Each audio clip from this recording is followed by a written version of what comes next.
എൻ്റെ പൊന്നു മക്കളെ, നിങ്ങൾ ഇത്രയും കാലം എങ്ങനെ നടന്നു എന്നതിലല്ല കാര്യം.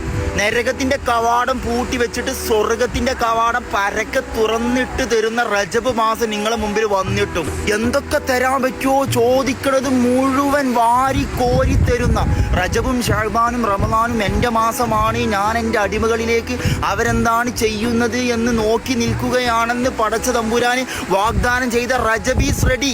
ആരെങ്കിലും റജബ് മാസത്തിലെ ഏതെങ്കിലും രാത്രിയിൽ 100 തവണ സൂറത്തുൽ ഇഖ്ലാസ്, അതായത് ഖുൽ ഹുവല്ലാഹു അഹദ് ഓതിയാൽ അവന് 100 കൊല്ലം നോമ്പ് നോറ്റ കൂലിയും 100 കൊട്ടാരം പടച്ച തമ്പുരാന്റെ വക ഫ്രീ ആയിട്ട്, അതും അമ്പിയാ മുർസലികളുടെ ജിവാറിലായിട്ട്, ജിവാർ എന്ന് പറയാൻ നേരെടുത്തായിട്ട് പടച്ച തമ്പുരാൻ പണിത് തരുന്ന വാഗ്ദാനം ചെയ്ത റജബ് മാസം തീർന്നിട്ടില്ല മക്കളെ. ആരെങ്കിലും റജബ് മാസത്തിൽ പടച്ച തമ്പുരാനോട് ഇസ്തിഗ്ഫാർ, പാപമോചനം പതിവാക്കുകയാണെങ്കിൽ അവന്റെ രോമം പോലും നരകത്തിൽ സ്പർശിക്കുകയില്ല എന്ന് പടച്ച തമ്പുരാൻ വാഗ്ദാനം ചെയ്ത റജബ് മാസം.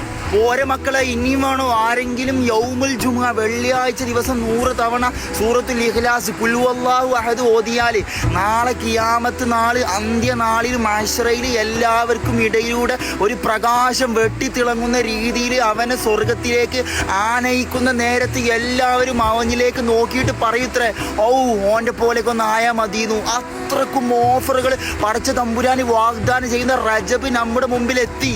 ഇനിതൊന്നും നിങ്ങൾക്ക് ഉൾക്കൊള്ളാൻ കഴിയുന്നില്ലെങ്കിൽ നാളെ മഹ്ശറിൽ പടച്ച തമ്പുരാന്റെ മുമ്പിൽ വിചാരണ ചെയ്യണ നേരത്ത് അത്തരം ടീമിനോട് അള്ളാഹു ചോദിക്കുത്രേ, എൻ്റെ മുമ്പിൽ ഞാൻ റജബ് ഇട്ടെന്നില്ലേന്ന്, ഷഅബ ഇട്ടെന്നില്ലേ, റമളാൻ ഇട്ടെന്നില്ലേന്ന്. അതുകൊണ്ട് പതിവാക്കാൻ ശ്രമിക്കുക. അതുപോലെ നിങ്ങൾ നന്മ ആഗ്രഹിക്കുന്ന, ഷെയർ ചെയ്താൽ മുതലാകുന്ന ഉറപ്പുള്ള നിങ്ങളെ ഫ്രണ്ട്സിന്, ഫാമിലി മെമ്പേഴ്സിനൊക്കെ ഷെയർ ചെയ്ത് കൊടുത്തോണിയും. കാരണം അവർ പതിവാക്കിയാൽ അതിൻ്റെ ഒരു വിഹിതം, മിസ്ല് സവാബ് കൂടി നിങ്ങൾക്കും കിട്ടും ഇൻഷാ അല്ലാഹ്.